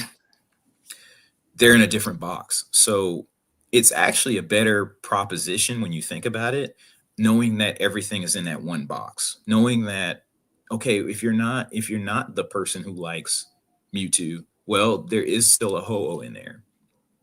And if someone knows that the Lugia set, sorry, I'm drawing a blank because I'm thinking in Japanese now and it's starting to throw me off. Like, I'm actually wanting to speak Japanese and I'm like, crap, I need to go back and say the right words. But the Lugia V alt box, The Yeah, yeah. real reason people want to buy that box is for the Lugia V alt by itself. But if Hmm. someone knew that you could buy this box that has Mewtwo and has Ho-Oh and has like other box, there you go. Well, Paradigm Trigger. Yeah, right. I was actually trying to, I was trying to think of it in English. That's the reason why I couldn't. So Silver Tempest. Silver Tempest is what I was really trying to say in English. Yeah. So yeah, when you think about it, there's a better value proposition in buying it in English than Japanese, but that's me understanding both markets. As someone Mhm. who is just blanket buying, I know that Americans are not sitting there staring at what's the difference between it in Japanese and English. Yeah, They're yeah, yeah. thinking about, what is that English box worth? Oh, it's a box. I can buy it. I'm going to buy it because I know it's going to be more later. And then that's it. That's the only thing you need to think about. Yeah, it's going to be interesting to say the least, but if any of these booster boxes are going to be investable in the 5 to 10 year range, especially with how much product is being scalped, opened, etc. What do you think the future of Japanese Pokemon investing is? Is some of these booster boxes investable? Definitely. So like the funny thing is, all you gotta do is just look back, like find an old set and look at how much that box is worth now, and then ask yourself, okay, we just said 5 to 10 years, so just go find a box that was 5 years old and go see how much that box is valued at right now, and that'll give you your answer.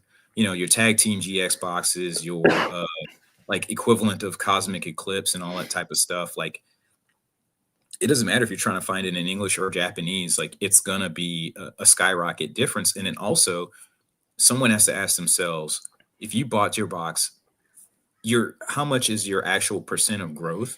If you were to buy $300 worth of, which is 3 nowadays, or 5, maybe 5 of Japanese box. So you buy 5 Japanese boxes for the value of 1 English box, and you find that box goes from $100 to $1,000 per box.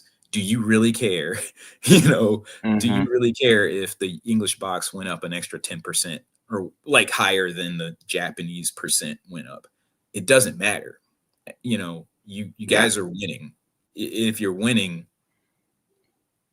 and we're in a situation where everyone can win. It just depends on where do you want to put your money in. Also, unlike the English product that you probably can buy one of, if you buy 5 of the Japanese product, you can do multiple things with it based on what you see going on in the market.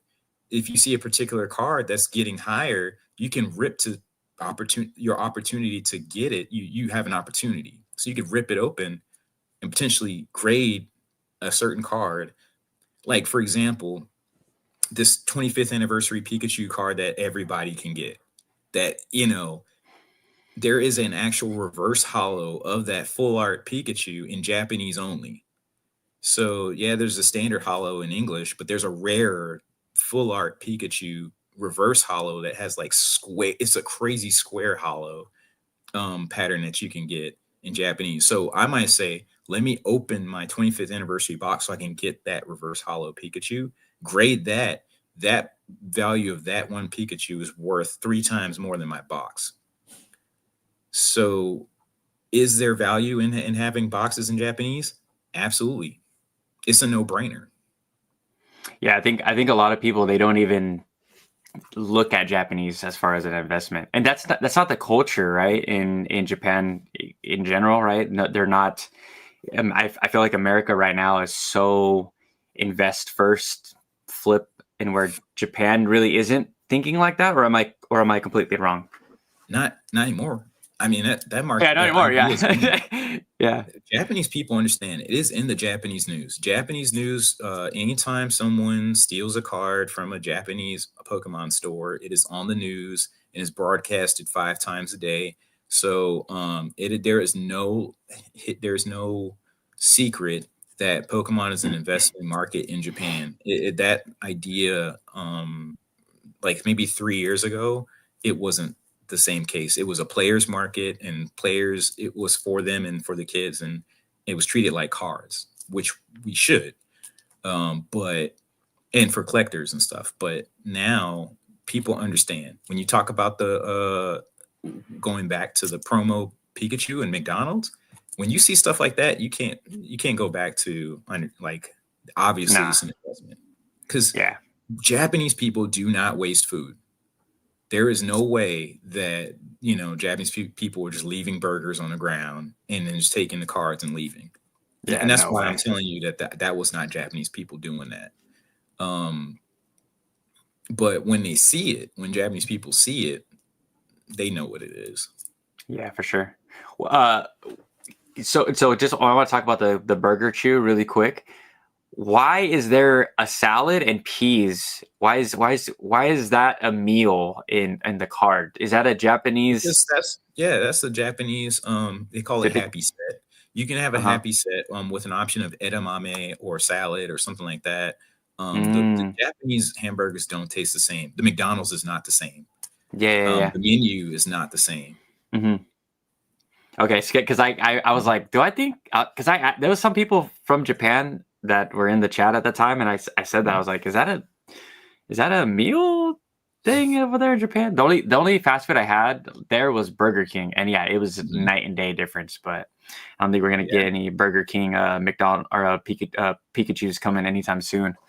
But how are you? How are you with time? We're about an hour and I'm good. 35. Yeah, I've got another 20 some minutes or so. Okay, cool, So cool. I'm happy to take questions too. I know you Yeah, guys guys. are on here, so Yeah, shoot the questions in the comment section down below. But yeah, I'm glad that you said that Japan is now looking at their sealed product as investments because I got the same vibe now, especially with all the booster box mayhem right now. McDonald's McDonald's in Japan is healthy. JK, I don't know.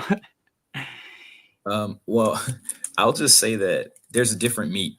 The quality, the beef is different. It tastes different because it's actual beef. Yeah. So there is a difference in even the McDonald's that people are eating. Also, there's difference in the size of drinks. Um, and I think it's interesting to bring this up just because it shows the culture of Japan and it shows you why their products are smaller and things are usually smaller. Goes Mm, back to the waste situation. Goes back to why I said that they finish their food. When they order a soda, it's not refillable for one in McDonald's, and for two, the cups are about that big for a standard size drink. Um, so you're not buying big gulp size drinks when you get a McDonald's cup and stuff like that. Your fries are normally the standard US small size if you were to get some fries, and the burgers are smaller. All that to say, they're a heck of a lot healthier than us. for sure. So yes, I would say that McDonald's is relatively healthy, Yeah, for sure. and it costs Uh, $5. yeah, that's the best part. Yeah. The Money Well says, do you all collect more Japanese sealed or singles and slabs? Since you're my guest, you can go first. So I collect singles, and I would say I collect more singles, and I have slabs, but the reason why I have slabs is for preservation, protection. Mhm. But the reason why I do more sealed and singles is because I move a lot. I'm in the military. If I move every 3 years and I have a box and it gets a ding on it, that's, 30%, 40% of the value gone. Yeah, yeah. Also, if I'm moving, I don't trust other people to move my stuff. And the only way I can trust that I have all my stuff is if I have it on me. And I can have singles on me. I can bring a little small case or put them in a backpack and start moving. What is 352 of 90? I'm sorry, but I'm not sure. I'll bring it up. I'll do And it right now. there's another thing with a 236 of 091. Maybe this is like someone's way of not getting people to buy stuff while we're in the chat. Let's see, 352 of 90. See if anything comes up. I don't see anything. Nice. Chan, I'm Air Force as Oh, well. 190 of 190. Sorry, I got like 9. 190. Sorry, I didn't mean to interrupt you, Brandon. No. I was just Chan in the chat says that they're an Air Force veteran. I'm a 13-year Air Force officer. Oh yeah. Okay, let's bring up. Is it the 352? Oh, he's talking about the Clive. He's talking about the Clive. Oh, I see. Yeah, but none of my comments are representative of the military, nor there's no intent for any sponsorship or anything like that. Just throwing that out there for everybody, so I don't get in trouble. The only sponsored content is right here. Just got the hoodie. Yeah, your boys in. Your boys in. Happy to support, dude. The guy, the CEO, he's right down the street, so it feels good supporting someone local. But I mean, frankly, talking back about this singles over sealed, like if I go through the airport and I got a sealed box and someone's like, "Hey, I need to see that. I need to open it up," I'm screwed, bro. That's that's my nightmare scenario when I go to Japan in February. I am sweating, bro. I'm not going to risk that. I don't care if it's a 10% chance. A 10% means what was the point of my trip? Exactly. So do you recommend me shipping that stuff? Well, then you got to pay the taxes and all that. I'm fine with that, bro. Especially if I'm bringing like 100 booster boxes. Like I have no problem paying it. I just don't want them opening my stuff. That's what. It depends on what you're talking about. So I had Evolving Skies booster boxes that I was shipping for my movement here. Mm-hmm. I mailed them because I didn't trust going through the terminal with those.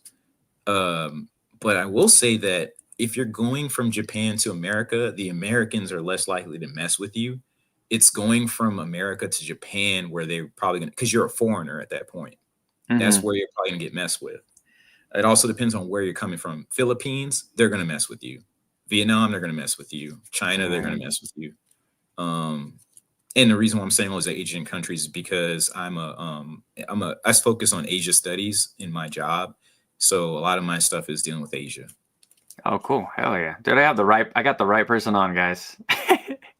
So it's so crazy how this whole YouTube stuff has played out, dude. Like I never thought I'd be talking to anyone like you about the Asian market. It's so cool, bro. Like it blows me away every single time. So again, thank you for your time. But so he says, do y'all collect a Japanese sealed or single? So for me, it's Japanese singles and sealed. But I'm starting to. I took a little bit of a step back from the Japanese booster boxes, and I started going a little bit heavy this month in English booster boxes, just because a lot of this stuff, I mean, it's going crazy, and I just need to grab them now before it gets.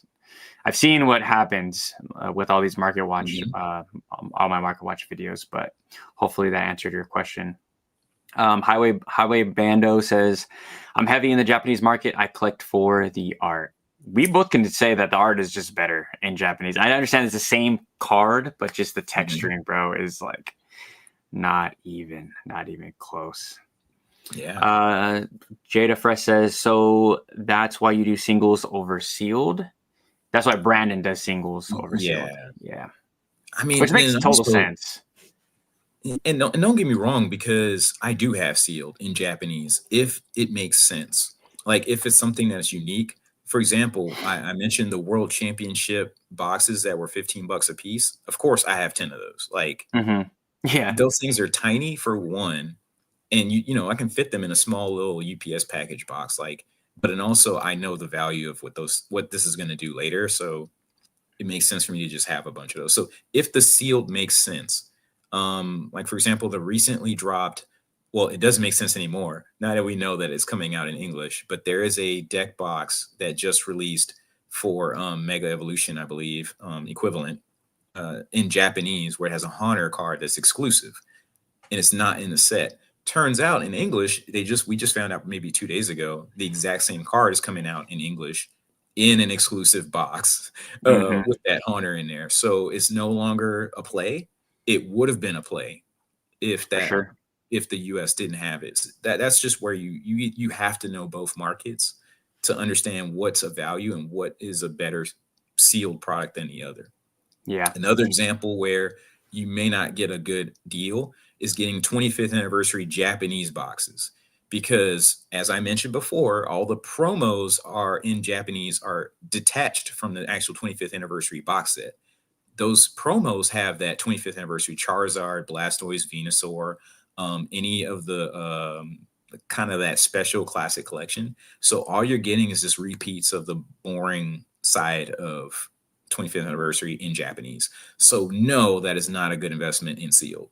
The singles are better in Japanese, though. If you have ever seen a 25th anniversary Charizard in Japanese, absolutely amazing, absolutely beautiful. I agree.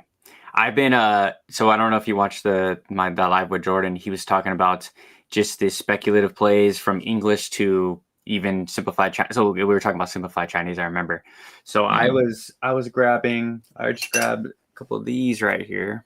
I saw you bring that up. Yeah, bro. Such a fire box. Yeah. No pun intended. But anyway, so I want to talk about that. So everyone just thinks that there's only English plays, or even like how we talked tonight, Japanese plays. So simplified Chinese is pretty far behind, obviously, Acidity Flames, right? So what happens is those big cards from those sets, the Greninja is yet to come out. They're going to be dirt cheap for a little bit, and then they're not. And then they just get caught up to maybe Korean prices, or maybe in between Korean and Japanese. So those are plays as well. It's a lot of people, they think, oh, I missed out on a Bubble Mew. Oh, I missed out on the Greninja from Twilight. Well, you have a chance for a small window, though. Very small window. So take what Brandon is saying, and you can apply it to almost any of the languages. I'm sure there's probably plays in Spanish. I'm sure there's probably plays, but I just can't get those products. Like it sucks, unless I know family out there. But also I'll share this. Korea right now, the tariff is still at 30%, because they haven't made a decision on the Korean market regarding how they negotiate. I don't want to get too deep into it. Japan made a deal, and that's why they're at 15% now versus the initial 30%. Korea has not finalized their deal yet, as of yesterday. I don't know if today they did it, but they're in a rush to get to the 15% marker, and they're trying to get as close to what Japan has as far as the deal goes. Problem right now is that I don't know if you heard about the Hyundai situation where a bunch of ICE folks kicked out all the people from the Koreans working in a factory in Atlanta. No. Or I should say Georgia. I don't know if it was specifically Atlanta. But the whole 300 people, Koreans, were rounded up in Georgia, and ICE booted them out. They were on visas, but they weren't on, I guess, the perfect visa for what they were doing. So because of that, of course, Korea is trying to figure out how do they even make a negotiation with the United States, and that will affect the tariffs for you getting Korean product. So just keep that in mind. That is not it's not the exact same tariff price if you were to buy Korean product over Japanese, nor is it if you buy something from China. Nice. Yeah, cool. Good. Great. All great info. I haven't seen too much of a premium on Korean product, especially the singles. Like I bought that Greninja for, I believe it was 110, which seemed pretty normal to me with today's standard. My next buy is probably going to be the simplified Chinese Bubble Mew that comes out hopefully in this next gem. It's all speculative in this next gem pack, but have you dabbled in any Chinese product? This is the only Chinese product that I dabbled in. Oh, okay. Oh, yeah. Yep. Amazing. We talked about that card last time. And you know why? I mean, you know why. This is it's an exclusive to China, and it also fits what I like. It fits what I love, and so it was a no-brainer. Yeah, I'm having so much FOMO on the Chinese Mew. Yeah, but 1000. I know. Oh, you're talking about the other one. Yeah. The exclusive one? The one. Yeah. I love that card. I look at that card, it pops up on my feed almost every day, and it has to be You top three Mew card for you me. got to be careful about that. I mean, even I'm sure that PSA or CGC is going to get scammed by that card. Oh, for sure. You're talking about a card that is limited numbers of release per time. How do you know that that card is real? Like, the only way, even if it looks like it's graded, you can crack a slab and insert that card in there, change the Yep. label, and put that card in there. Like, I do not trust that any of those cards are real. And I don't Yeah. know how that, I mean, except for maybe the eBay authentication or something, because a standard slab by itself can be copied. And if Yep. someone knows that that is a $10,000+ card, I mean, for one, don't buy it raw like that. I'm sorry, this sounds like, I guess I got to say a plug of, this is not financial advice, but Yeah. but I would not buy that card raw ever. Like, if you know it's limited, you know that it can be reprinted. And then on top of that, how do you know that if someone knows it, if they know they can spend, let's just say $1,000 to reproduce a slab, why would they not reproduce? Why would they not create a slab, even if it was in a $1,000 investment, to sell you what is going to be $50,000? It's gonna be $50,000 at some point. They're going to figure out how to copy this card, and they're going to figure it out perfectly. So the only way I would purchase that thing is if it was in person with an authenticator right next to me who has their own copy of it or something. I don't trust it. Reason why I trusted the Mewtwo was because it wasn't, nobody knew, nobody knew enough to want to make copies of it. And I could find it in person in Japan. I could look at it in person in Japan. That's the thing that scares me about a lot of these big Chinese cards. But and it's like you said, China does an excellent job reproducing stuff, and it kind of scares me about that market. But dang, I wish I had my proxy cards that I could show you, because I have some TCG Pocket proxy cards, and they are the actual holo on them is better than the real cards. Oh, that would have been sick. I love proxy cards. I love proxy cards. And so I'm just saying that, like, if I know that I can get a proxy card for like $15, and I know that holo pattern, like the actual card has like all the different little grooves and everything like that. And I can get that for $15, you best believe that they're gonna copy the hell out of that card. Yeah, it's funny that you say that, because I was just on Etsy and they have multiple proxy cards of the Mew, and I'm like, it doesn't feel the same, that I just have that. But I mean, I want that piece of art somewhere around my space, And it's been done before. We've seen the corporate history cards that came out, and how CGC got in trouble and heat for that, and everybody forgot about it already, and how these are the originals. Like, CGC doesn't know. How does anybody know, Yeah, we all don't know. Nobody knows anything. It's a huge big question mark. All right, guys, let's try to get the last questions in before we take off. I have to go pick up some prismatic evolutions at 7, so I gotta I hate. Oh, go ahead. Sorry. I was going to throw out one more obvious pickup for you guys. English. I don't care what language you pick this one up, but just why? Love so Penny. I think this is Penny in English. Yep. But there's a Umbreon square in the front of this card. And giving up. This card is going for nothing. Brandon, you're giving away the gems, bro. You gotta put it away, man. Put it away. That's, bro. I have, okay. That's one of my plays as well. Yeah. I mean, I'm just I'm just saying that if people are saying that there's no opportunity out there, they're not looking. Nah, they're not looking. And I understand your situation, because sometimes it can be difficult to like share with people all these jewels when it seems like it just ride a wave and you get these swarms of folks that are just gonna go with you on certain things.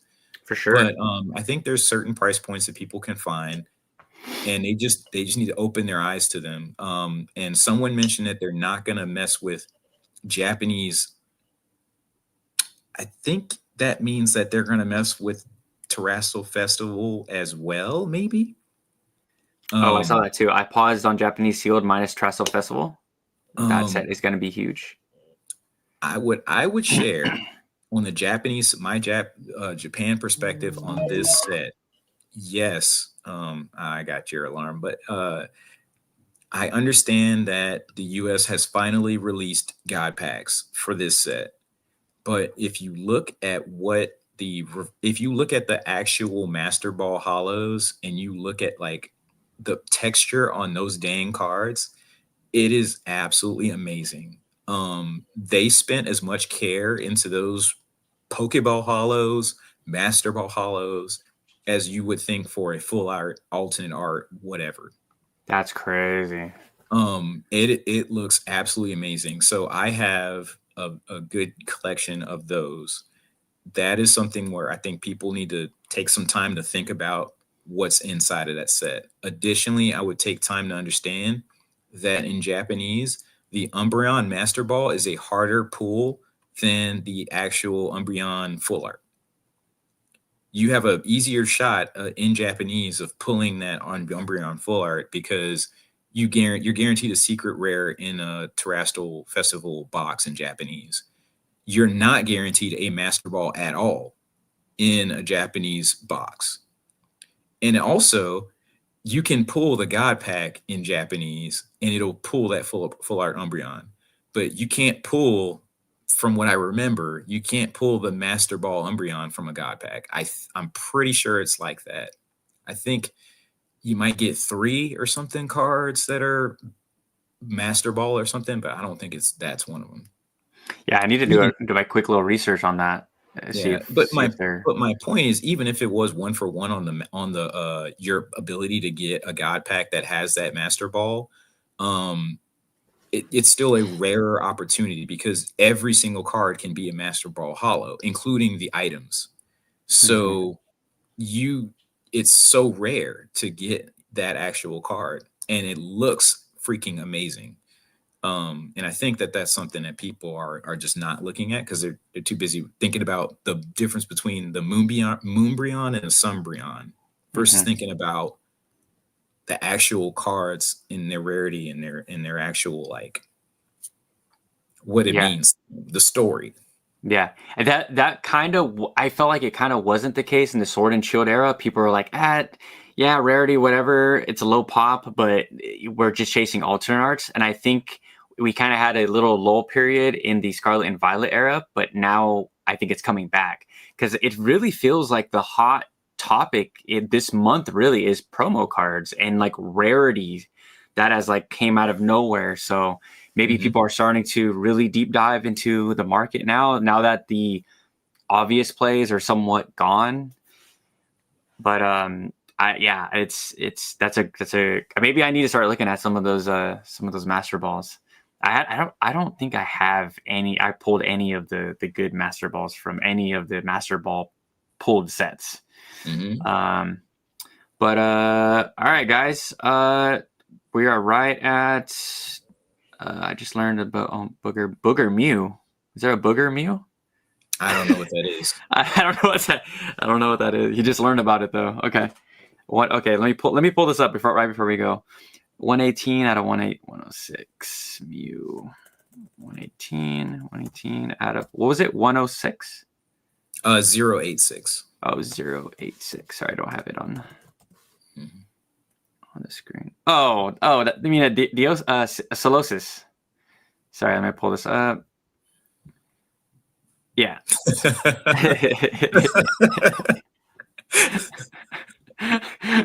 The Booger Mew, that's hilarious. Oh my god, is 70? What in the? What? There's no way this is real, bro. There's no way. This is why this is how we're gonna wrap this up. This is why I'm out of English. This is my final straw of stuff like this. Yeah, it's being bought out right now. Oh my gosh, English is cooked. That is disgusting. That's absolutely disgusting. Solosis is one of my favorites from Gen 5. He was on my team every time. Oh my god. Yeah. So maybe I am gonna go pick up a crap ton of these tomorrow. Now that you shout out to you guys. Oh wait, okay, yep. Shout out to you guys. Let's bring this back. I will be buying all of these out on Facebook Marketplace and OfferUp because of what we're seeing here tonight. That is insane. Shout out to the chat for pulling that up. One quick thing I want to harp on. There was some people in the chat that were saying this throughout the month. Actually, they're saying that. Oh my gosh! I just freaking had a brain. I just had a freaking brain fart. Oh my gosh! How did I? Never mind. We're not going to talk. Was it about the Japanese market, or was it about? It was okay. We're just on buyouts, Solosis. Oh my gosh! Was it about the all the stuff Conda makes with like Giratina and all the different drowsies and whatnot? I don't remember if it was drowsy or hypno. Man, I know. I was thinking about buyouts. Oh no! Manipulation and power of YouTubers, right? Sorry. Mm-hmm. Oh my gosh! So a lot of people in the chat, they would always say like, "Yeah, Henry, you could give all these plays out, and it's not going to affect the market. It's not going to, right? We can all just, you could think that, but I have friends with small YouTube channels, and they get these messages of people buying out 50, 100 of some of these said cards." So even these small YouTube channels have a lot of not power, but push. So I couldn't imagine what a Pokerev or a, we saw what Pokerev could do. I mean, Pokerev pushed Aerodactyl and Umbreon V. Umbreon V. The standard V alt, like that card shot up to $300 instantly from his comments about the card. Yeah. And I always thought that was the better card anyway, but yeah, for sure. Why does Trubbish get so much hate? It's one of my favorite newer gen Pokemon.